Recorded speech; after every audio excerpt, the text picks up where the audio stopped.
There we go. Okay. Hello, my name is Angelo and I am the Shakespeare Whisperer, and this is Dr. Peter Groves, and we are continuing with our Measure for Measure series.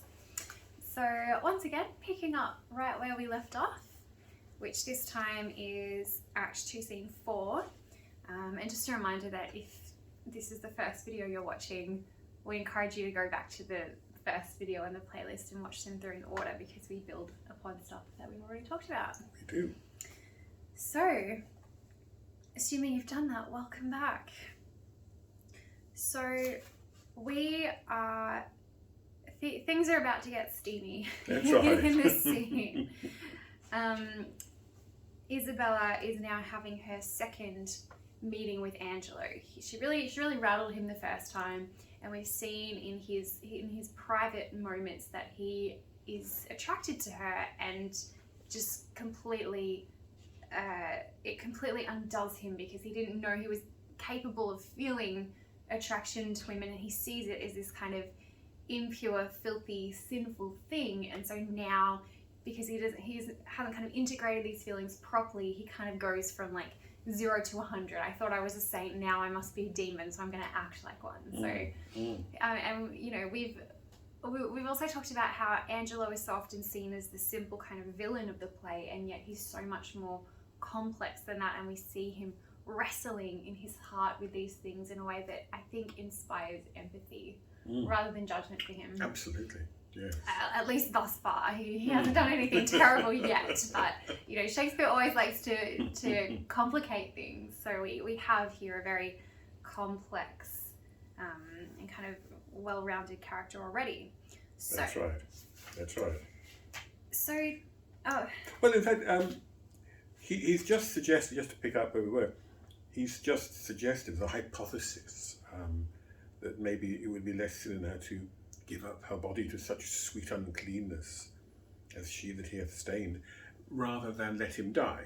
So again, he's hiding behind a hypothesis like a lawyer. He's not actually saying this is my offer or anything like that. He's saying, just imagine this were the case, what would your answer be? And she answers with this thing we talked about last time. Sir, believe this, I'd rather give my body than my soul, which is kind of missing the point of what he's saying in a way, isn't it? Yeah, and we looked at how up until this moment in this scene, Isabella has been, I don't know, I guess authentic, or like just operating on the one level.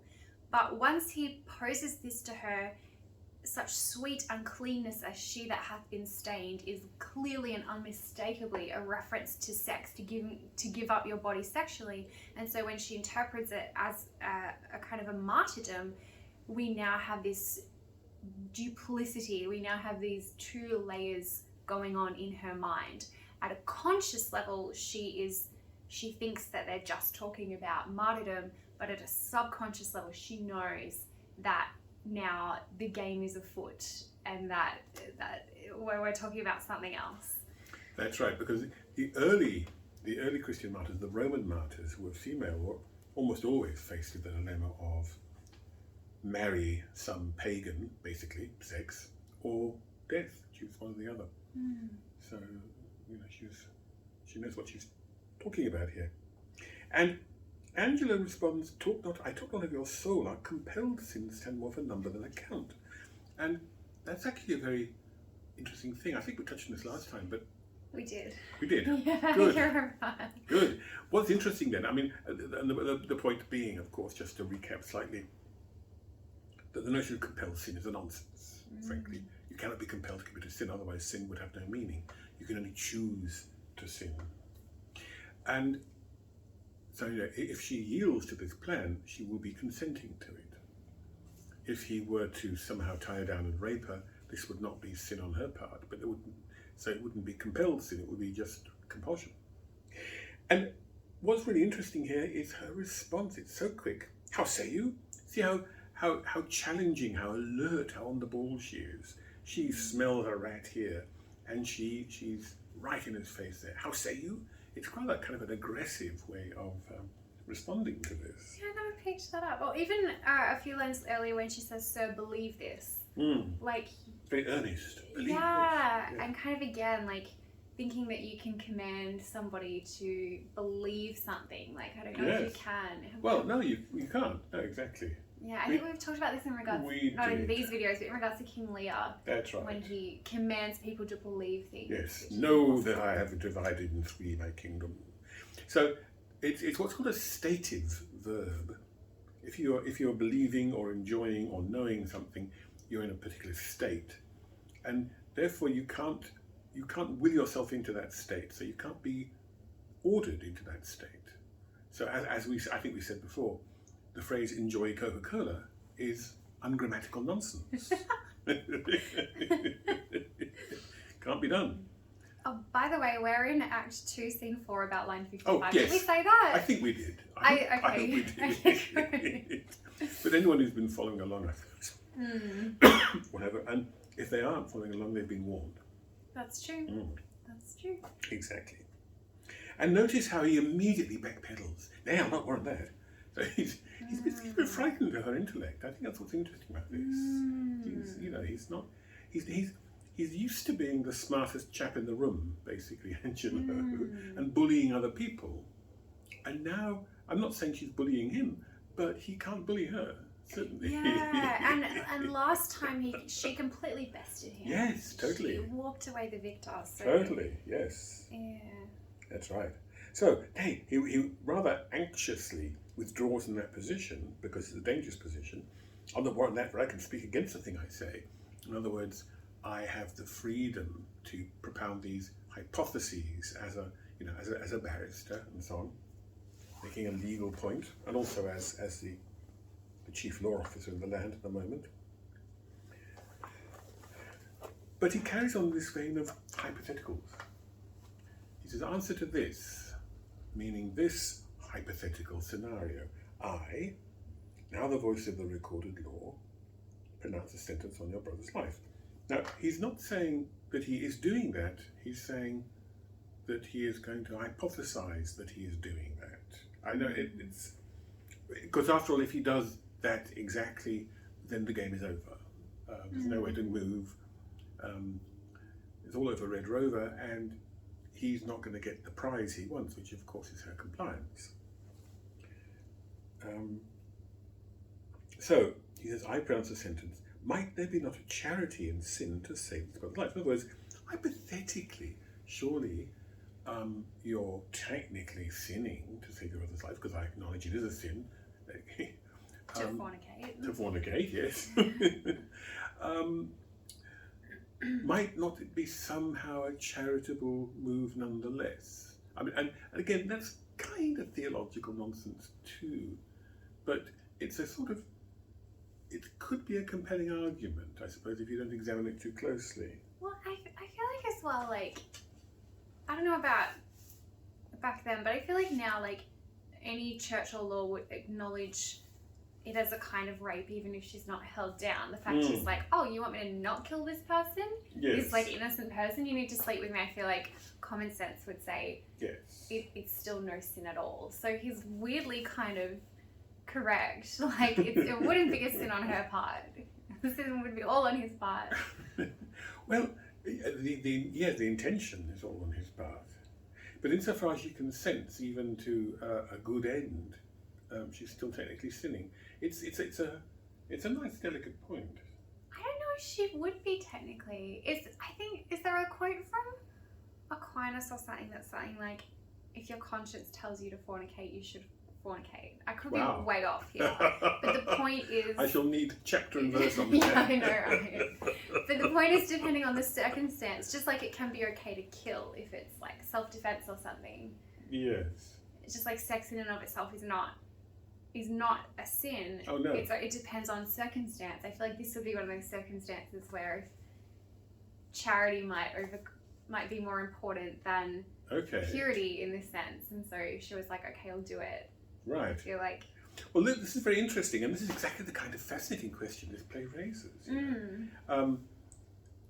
So I tell you what, we'll do some homework between now and our next, or well, perhaps not the next one, but we'll do some homework on this and come back to you on it, because I tend to feel that that's not the case, but Angelo makes out a very convincing case that it is the case.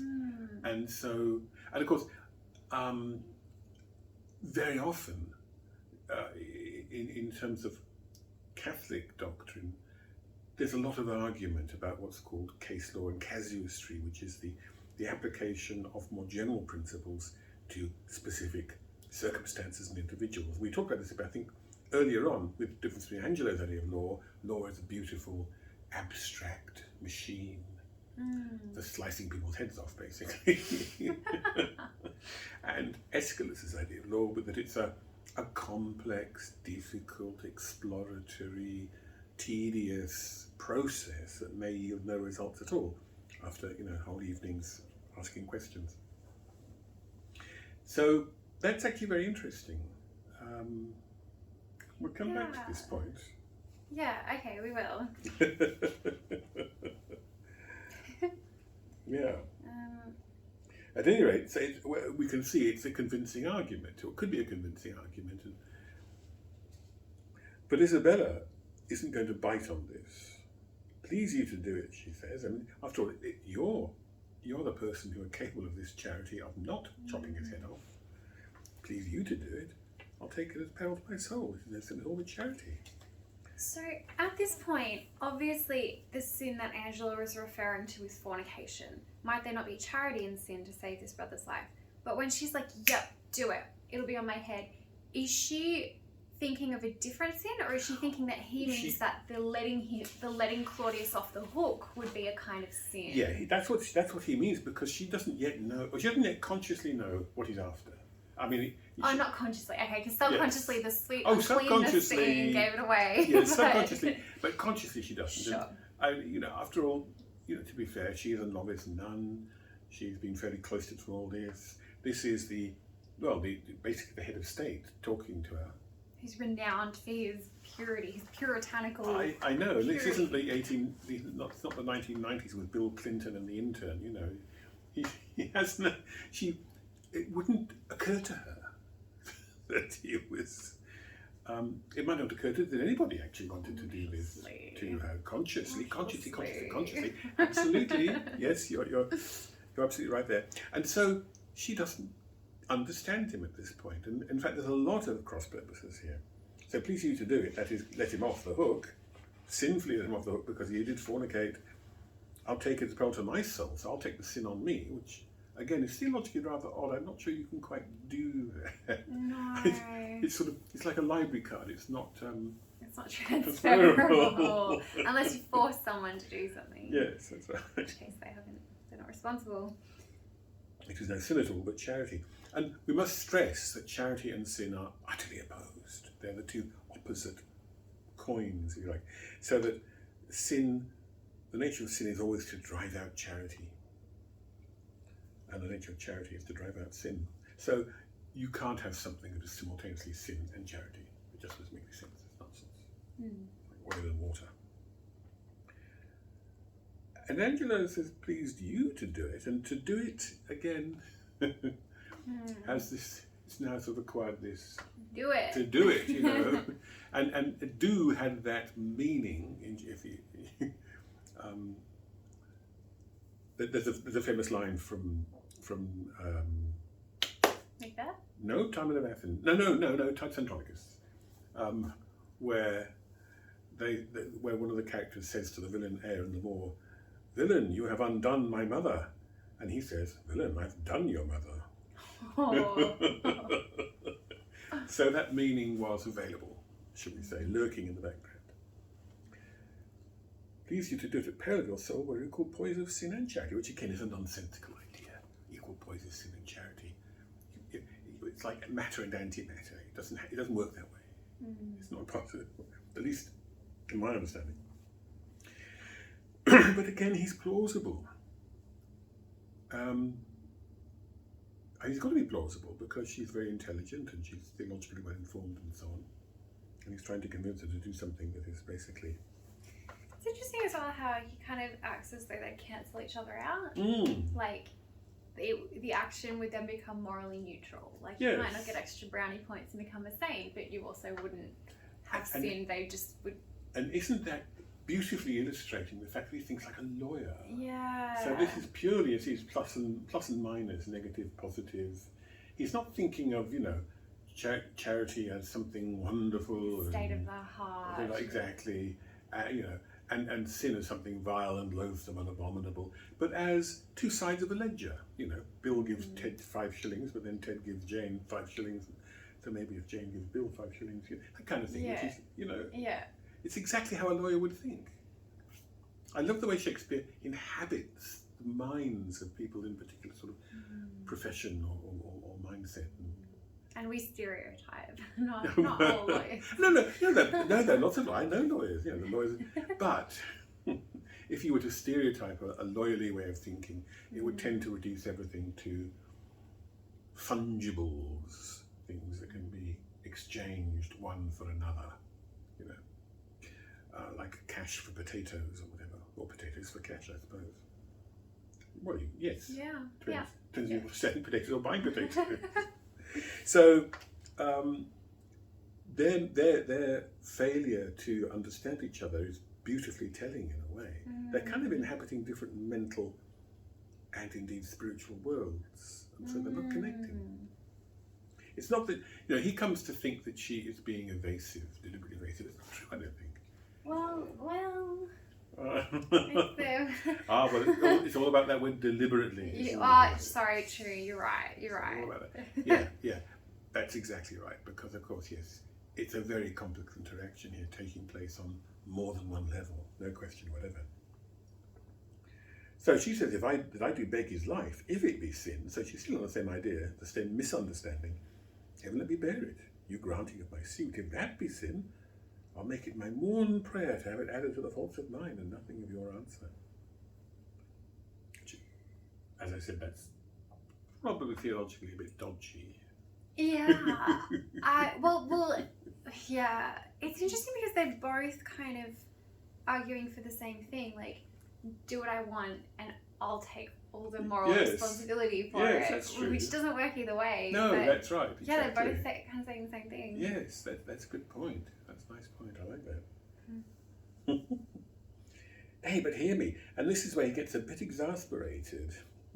And we have a split line, so he's... Yes, he's jumping in there. Hey, but hear me. He's getting frustrated. She's not following him. Your sense pursues not mine. And there, of course, your sense, your meaning, your intention is not following mine. But also, of course, that other meaning of sense which came up earlier when he said, my sense she has speaks such sense and my sense breeds with it. Like sensuality. Sensuality. Yes. Your sense pursues not mine.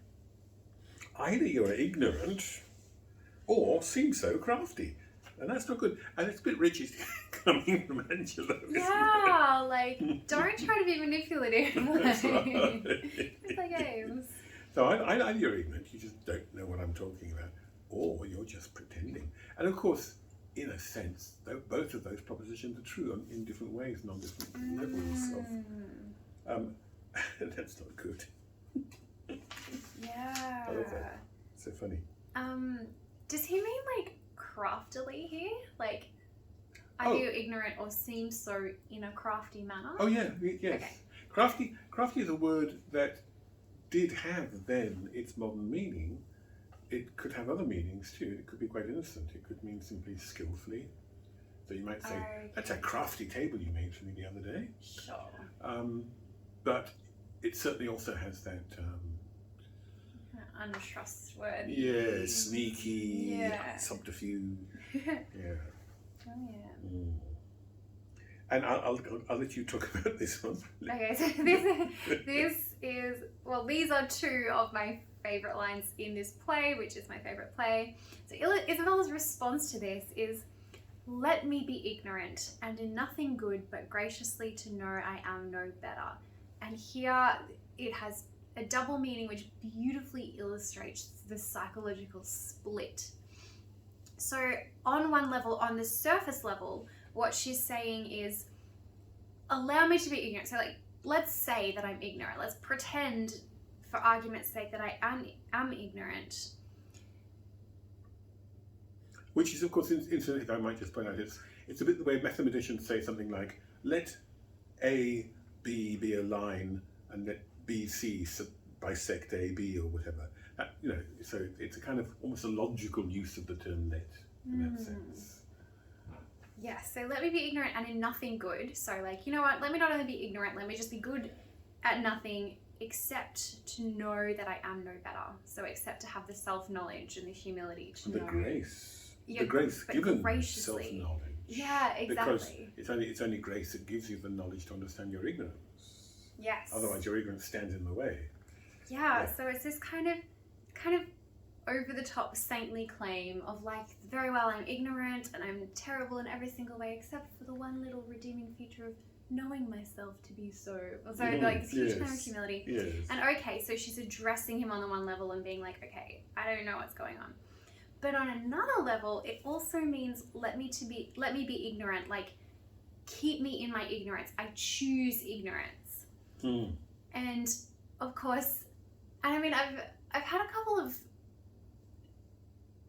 philosophers tell me that my reasoning is off here, so maybe you can pick it up. But as I understand it, if I'm requesting to be ignorant of something, or I'm choosing to be ignorant of something, I have an idea in my mind of what that thing is. Well, logically, yes, but that what just makes it rather interestingly paradoxical, doesn't it? It's a bit like, it's a bit of the old idea that I can't say to Ange, don't think about the word hippopotamus. Sure. Because now the word hippopotamus is lodged there and you cannot not think about it. So you cannot choose ignorance of something, because in order to be to know that you're being ignorant of it, you've got to know something about it, even the fact that it exists, if you like. Right, so if you say, do you want to see what's behind this door? And I say, no, I don't want to know what's behind the door. I don't want to know. It's because I already have a sense of what. If I was genuinely ignorant, I'd be like, sure, show me what's behind the door. Like, I know nothing, why not? But because I'm choosing, I'm like, I don't want to see what's behind that door. I'm not totally ignorant. I have an idea. So that's always been my understanding, but I have had people say to me that no, you could genuinely be completely ignorant of something and just not want to know, but have no preconceived knowledge at all. No, I don't agree. Because if you simply don't know about it and don't know that you don't know about it and so on, then your position toward it is completely neutral. You wouldn't say, let me be ignorant of the Bulgarian stock exchange. I mean, why would you? You're not invested in the Bulgarian. Well, I'm not. I mean, you may be. Ange may be. I think of nothing else. So to say, let me be ignorant of X, is already to acknowledge X as something that is anxiety producing, is problematic, is difficult, is something you don't want to look into. It would be a known unknown. Is that how we think about it, as opposed to an unknown unknown, or does that terminology not work for this? Well, yes, I suppose it does. Yes, I'm not sure it's desperately useful. Because an unknown unknown you could never even talk about ignorance of, because you wouldn't know it was there to be ignorant of. Yeah, okay, I see. Like the idea of dark matter before 1990 or something. That would make no sense. Sure. Okay. But this, no, I think this is perfectly sensible. I think your philosophers are wrong.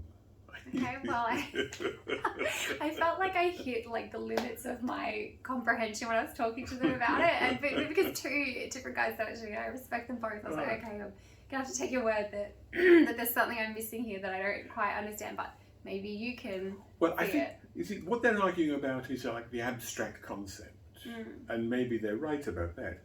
But what we're talking about is the speech act, the actual request to be ignorant of something. That postulates something that you don't want to know about.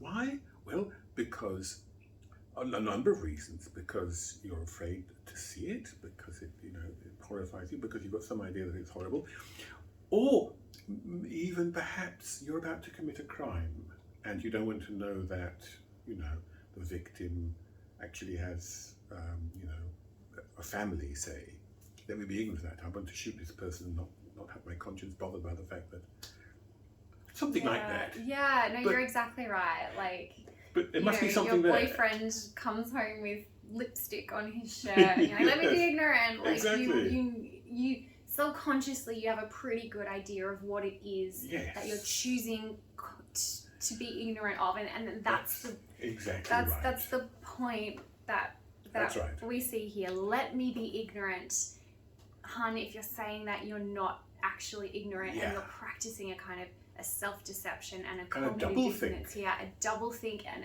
a psychological split here. Yeah. So again, it's not the abstract concept of ignorance, it's the speech act. Why would you ever say that? Yeah. Good. Well, we've sorted out the philosophers. Well,